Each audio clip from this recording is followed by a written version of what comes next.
Hello and welcome to ILTV's Israel Daily. I'm Aaron Porras, and coming up in today's newscast, the new Netanyahu-less government takes its seat in an historic sea change in the Knesset.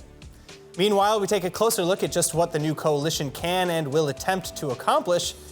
And finally, a beauty line for men that smells as amazing as it is refreshing.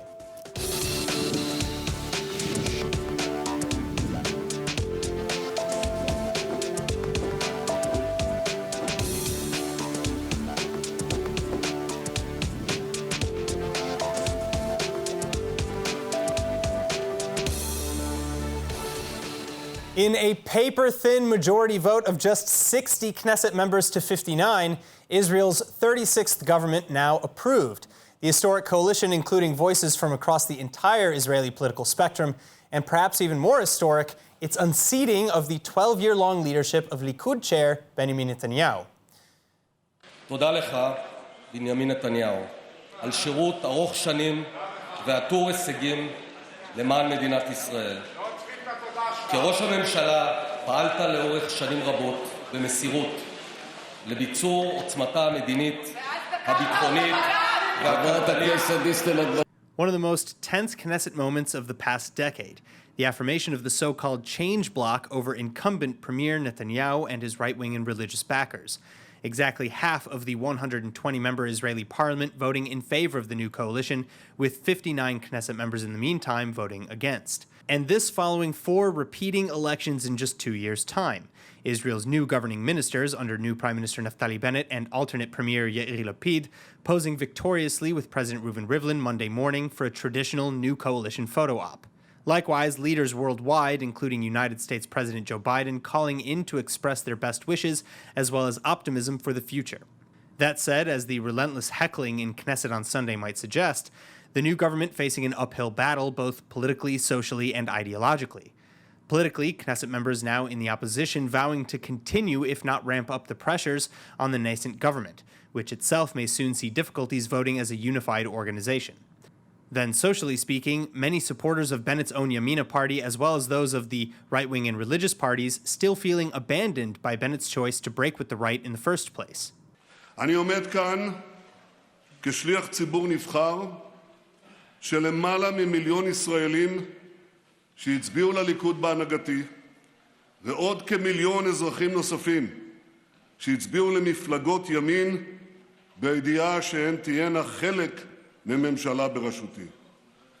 בזכותם ולמענם אני מתכוון להמשיך למלא את השליחות הגדולה של חיי, להבטיח את קיומה, ביטחונה ושגשוגה של מדינת ישראל. Finally, ideologically, massive daylight existing between the stated goals of the various new coalition members, which include everyone from right-wing nationalists like Yamina and Israel Beitenu to extreme left reformists like Meretz and even Islamic conservatives like Ram. New Prime Minister Bennett, for his part, though, outlining how they plan to address the challenges in reuniting the country at the coalition's first cabinet meeting Sunday evening. אנחנו בפתחם של ימים חדשים. תלאות, וזו לא מילה מוגזמת במקרה הזה, תלאות ההקמה של ממשלת האחדות מאחורינו, ועכשיו אזרחי ישראל כולם נושאים אלינו את עיניהם, וחובת ההוכחה עלינו. אנחנו נפעל יחד בשותפות ובאחריות כדי לאחות את הקרע בעם, ובאופן מיידי להחזיר את המדינה לתפקוד סדיר אחרי תקופה ארוכה של שיתוק, של מריבות, הפנים קדימה. So what is new Prime Minister Naftali Bennett's and alternate Prime Minister Yair Lapid's plan to reunite the country? And what kinds of policy changes can you actually expect from this fledgling government? Joining me to discuss, I'm here with Prime Minister's Office Media Advisor Jake Fishman, Chair of the Zionist Horizon, as well as political analyst Do Harlap. And then on Zoom, we also have political commentator Tami Muladhayo and Religious Zionism Party Knesset member Simcha Rotman. Thank you all so much for joining us.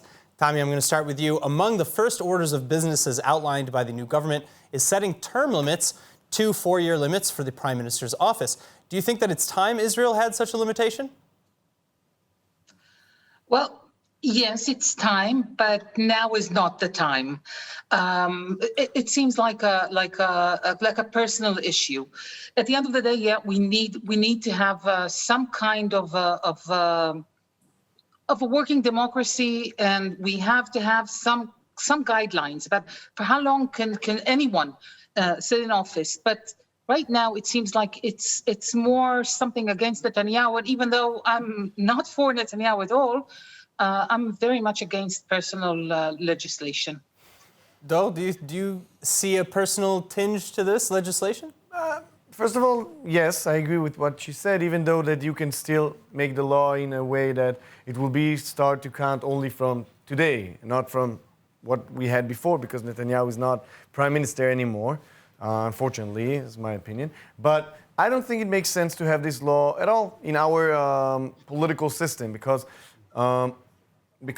we have a parliamentary system that we have parties with seats that they show a specific population, specific demographics. Some of them are more general, like the Likud or the Labor. But every party is picking only the person who's going to lead the party. They don't pick the prime minister, and we don't have an election for prime minister. We have election for seats in our parliament. So I don't think this limitation can make any sense. It's not like the administrations in the U.S. where the president... We have term limits for other positions, though. Not for elected by this kind of way of... We have for... not something... We have for the president, okay? But our president is something which doesn't have any power with it. Doesn't represent people, specific. All right, well, Jake, I want to turn to you now with a slightly new question. In terms of unity, because Bennett and Lapid are both saying it's time to rejoin this country, and they say that they are going to be the arbiters of that unity. Where do Bennett and Lapid have to go, however, to turn the public opinion around? Because right now it is really roughly 50-50, with many people, many of them staunch supporters of Bennett's in the past, now opposing. That's right. We're under very unusual circumstances where this unity government does not have to simply do a task of moving forward with pleasing a voter base that is very similar, right, homogeneous. We have 8 parties that represent 8 different types of ideologies and foundations and voter bases.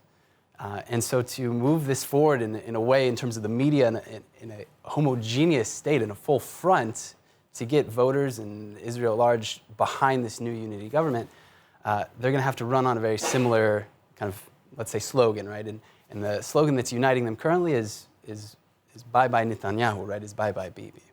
And so I think if they continue to use the opposition to allow them to maintain control, we'll see a united push. Do you see, and let's say for the sake of argument that Netanyahu retires, which as of right now it doesn't seem like that's likely, but let's say Netanyahu were not in the equation. Is that the end of the unity government? I think it's one of the legs of the chair falling out, yes. Now, would that lead to a collapse? It's hard to say. But I do believe strongly that the leverage that Netanyahu is bringing in the opposition is allowing the public to feel that, laying down some of their principles and some of their ideologies and the reasons that they voted for even Bennett or Lapid, that they lay them down and go, I accept the fact we need to make some... Knesset members mentioned this. We need to make some sacrifices. We need to make some sacrifices. All right. Knesset member Rothman, thank you so much again for being with us. Now, I want to ask you about the Justice Ministry, because in Bennett's speech, he also said that the Justice Ministry designate, Gideon Sa'ar, will lead a process to create an appropriate balance between the judicial, legislative, and executive branches of government, whereby his initiative to split the role of the Attorney General is a significant first step. I've spoken to you numerous times about the judiciary and a lot of the issues with the legislature and the judiciary in Israel. What do you know of the details of Sa'ar's plan, and do you agree or conflict with it? It's a lot of it depends really, as you said, on the details, and it has not been revealed yet. But I can say one thing. My issues with the justice system, which I talk about for many years, and I was a very loud opposition for Netanyahu and for the governments that used to be in the past few years. besides the fact that on other issues I support them and I'm part of the right wing politically, but as the legal advisor of Meshillut, the movement for governability and democracy, I was criticizing the government of Netanyahu just the same, because I believe that reforming the justice system, reforming the role of the chief legal advisor, which has no similar equivalent anywhere around the world, it's something that's not supposed to be a debate between the right and the left in Israel. So I think it might be the only thing that this government might be able to push forward, because on many other issues, it's a conflict of right and left. On this issue, you can find people, sadly not enough, but you can find people on the left, on the right, that believe that needs to be changed. I can't say if it's sadly or happily.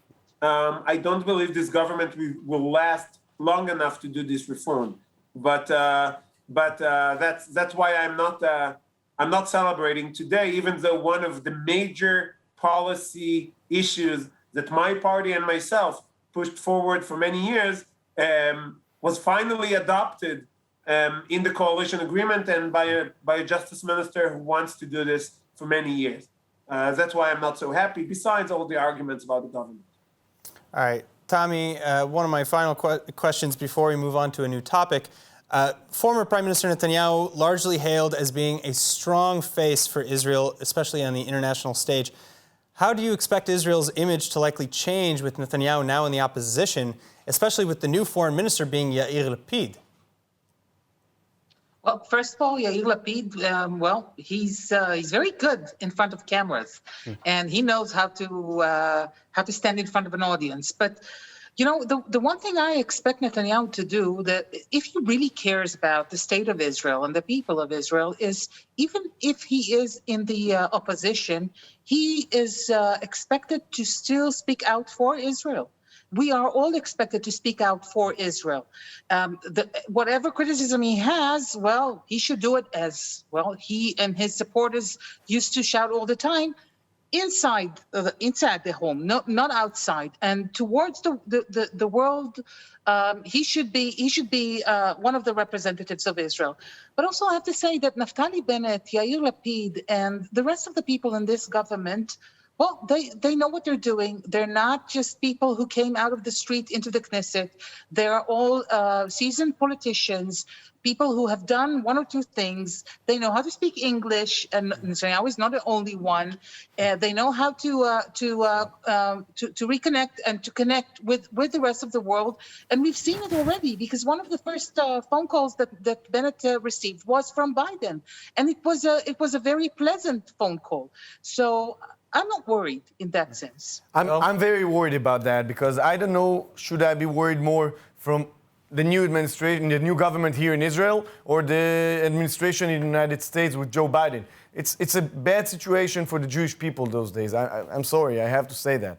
It's a crazy situation. I think that the Iran agreements will be in a problematic position by our side. I think that many issues that we have with the U.S. are now going to be in a problematic situation, because we have... Like which issues? Iran nuclear deal. That's a main issue. I mean, so far the Bennett new coalition has said that they yes, but they have the Achim Muslimim inside their own coalition. They have Arabs in the coalition. Now, I don't say that doesn't necessarily mean that they're going to be suddenly pro the Iran deal. I think that Benny Gantz and the left-wing parties in this coalition are kind of confused about what should be Israeli interests on this issue. But so I'm worried about that. That's all I have to say. I suspect that Bennett's position regarding the Iranians is exactly the same as Netanyahu.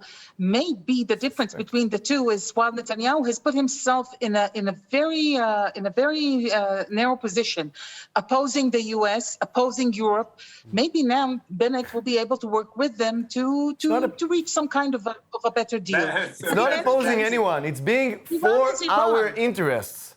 It's not opposing anyone. nuclear but, Iran at the end of is the not day, good for us. You have to remember, the whole world does not revolve Israel. The whole exactly world the problem, revolves the Iranian issue, Tammy, not that's exactly because the of problem. Israel. Simcha? That means that's exactly the problem. You're 100% right. The whole world does not revolve around the state of Israel. But I want my prime minister to be 100% around Israeli interests. And the fact that I suspect and to stand your ground, to stand Israel's ground against, yes, and sometimes it means against the US, Europe, some other countries, you need to have a strong coalition behind you. No one in this government is strong coalition. We found in this coalition, some members of this coalition wants Israeli soldiers to be trialed in international courts. They said it in their own voice to say that they will. They help didn't take it back. and maybe even the people. All right, well, I think that we'll have to wait and see. This is a brand new government. We don't know what's going to happen next. But in the meantime, thank you so much, Jake Fishman, Do Harlap, Knesset member Simcha Otman, and political analyst Tami Molad Hayo. And everybody at home, if you'd like to see the entirety of this interview, please make sure to go online to ILTV.tv or check out ILTV on Facebook or on YouTube. Thank you again. Now, in other news, truly the end of an era. Israelis only starting to get used to the feeling of saying Prime Minister Naftali Bennett, as opposed to Prime Minister Benjamin Netanyahu. So while the memories are fresh, we look back at the legacy Netanyahu is leaving behind. Hannah Rifkin reporting. Yes, I'm here celebrating the end of an era here in Israel, saying goodbye to our Prime Minister and celebrate our new two Prime Ministers, Naftali Bennett and Yair Lapid. And we want them to succeed and to unite us again and to be the country we want everybody feel welcome and accepted. In light of recent events over the last few years, that is a practically frozen peace process with the Palestinians, criminal indictments issued against a sitting premier, ongoing anti-corruption protests, and divisive attacks against the justice system, media, and political opponents. You could be forgiven for falling into the blame Netanyahu camp. After all, Netanyahu is very far from perfect. But then you might also be making the mistake of failing to give at least some credit where credit is due. For starters, just recently, Netanyahu's leadership brought Israel through the world's worst pandemic in a century, with relatively little damage. Likewise, with experience as a former finance minister, Netanyahu helped turn the country into a more free market economy, and today one of the strongest economies on the planet. In fact, both in 2008 and today, after the pandemic, Israel was among the least affected marketplaces around the world. And again, this is far from every good deed. Serving his first term as prime minister between 1996 and 1999 as the youngest ever Israeli prime minister in history. Netanyahu was then later re-elected in 2009 for 12 consecutive years, making him the longest-serving Israeli prime minister by a large margin. And in his 15 total years in office, his list of achievements are quite long. An abridged listing including how Netanyahu helped broker the historic Abraham Peace Accords with at least 4 Arab Muslim states, Morocco, Bahrain, Sudan, and the United Arab Emirates. Netanyahu also forged close ties with the U.S. as well as with European, African, South American, and Asian nations like Brazil, India, and China, during which time several countries, including the United States, even recognized Jerusalem as Israel's capital. He then continuously fought hard against the 2015 Iran nuclear deal, which he and many critics still believe is a danger to the entire region. The former premier even famously speaking to U.S. Congress, without then-President Obama's blessing. And last but not least, Netanyahu presenting a strong front against Palestinian Islamic terrorism, as seen in the several most recent intifadas and wars with Hamas in Gaza.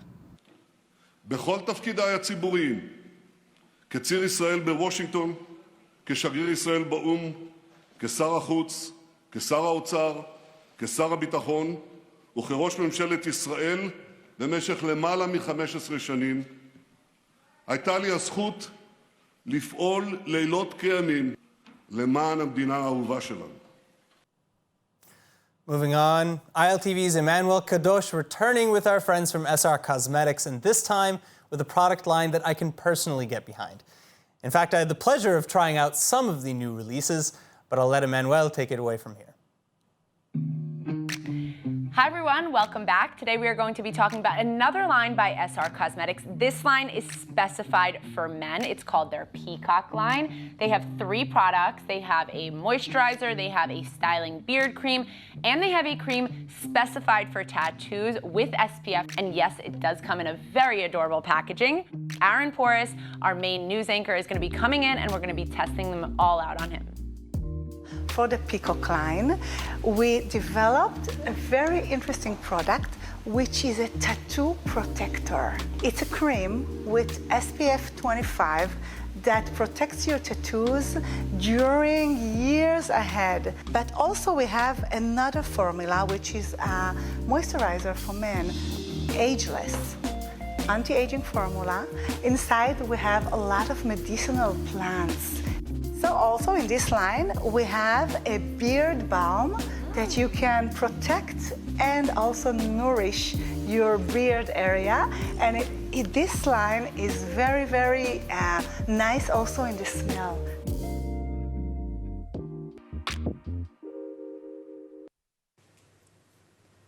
Thank you, Aaron. I am so excited to have Gadia back in the studio to talk about their latest line that's exclusive for men, their Peacock line. Gadia from SR Cosmetics, how are you? Hi, my love. I'm excited to be here. Me too. Because today we're going to do something unconventional. We're going to speak about men and their grooming habits. Which, if you're talking about grooming habits for men, is typically, from what I know, like a 3-in-1 shampoo. They just use, one body wash, shampoo, face wash. So tell me a little bit about the Peacock line. Okay. What we did, we mapped all the problems and challenges of the modern man and put it inside 3 formulas that we're going to discover now and here. Okay. First one that I want to talk about is a special cream. It's anti-fading tattoo cream with sun protection factor of 25. Also, keep in mind that the whole line is medicinal. It means that inside we have herbs and with medicinal properties, and also a nice secret that men really love. This is the hemp seed oil from the group of, marijuana. Yeah, well, hemp seed oil is actually very healthy for your skin. It has a lot of beneficial factors to it. So to add that into the line, whether it's for, your skin, your face, whatever it is, that's super important. So the next product, which is really antiseptic, is our styling beard cream. You guys made an entire product just for men's beards. Just for men, because we don't like having beards, of course. But the fashion now is having beards. Right, but taking care of them, maintaining them, making sure that that they look good, that they're not too wild. Actually, I use that if I have beard. Okay. It can be long or a little bit shaved. Okay. But we have another product. This product is actually a moisturizer cream, moisturizing cream for men, any age. But the main thing that it does, it just, antiseptic after shaving, prevents all the cuts and any razor burn or anything like that, Exactly. So the moisturizer is really important. Please, male, wherever you are, don't do what our grandfathers used to do, take a perfume, which is alcoholic, and do like this. No. I can't imagine. This is instead. You can use it as an aftershave, but if you are not a regular shaver, a daily, shaver, then you can also use it just as like a moisturizer, which is actually very, very interesting and super unique to have a product. It smells unbelievable. Amazing. Like if you were going to go on a date with somebody and there was this product on them, you fall in love. Yeah, you fall in love. Well, the secret is cedar wood and other very masculine woody. So thank you so much for joining. I'll see you back again to be talking about more SR Cosmetics lines. Thank you, Emmanuel. Thank you. And back to you, Aaron. All right, now let's take a look at the weather forecast with Chana Rifkin. Sunny skies tonight and tomorrow, and looking at this evening, lows are to simmer in the upper teens and 20s Celsius. Then tomorrow, highs are expected to be in the 20s and 30s. And now, back to the studio. That is it for today's news. Today's exchange rate is 3.25 shekels to the American dollar and 2.67 shekels to the Canadian dollar. And finally, for the latest updates and news from ILTV, please like ILTV on Facebook, follow us on Instagram, and subscribe to our YouTube channel as well as to our newsletter at iltv.tv. I'm Aaron Porras. Be well, and thank you so much for watching.